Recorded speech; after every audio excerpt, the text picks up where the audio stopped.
Herkese merhaba arkadaşlar, kanalımıza hoş geldiniz. Barış Arduç, Gübse Özay'la olan evliliği hakkında ilk kez konuştu. Katıldığı bir programda özel hayatına dair konuşan Arduç, evlilik kararının acele alınmadığını özellikle vurguladı.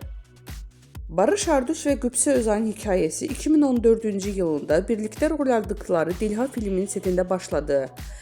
7 yıl süren bir birlikteliğin ardından çift pandemi döneminde evlenme kararı aldı. 2022 yılında Can Asya ile kucaklarına aldı ve ailelerini büyüttüler. Evliliğe dair en dikkat çeken sözleri ise ilişkide dengeye verdiği önem oldu. Barış Arduç, hayat sadece evlenmekten ibaret değil. Eşinizle sıkılmayı da başarabilmeniz lazım. Her şeyi birlikte yapmak zorunda değilsiniz.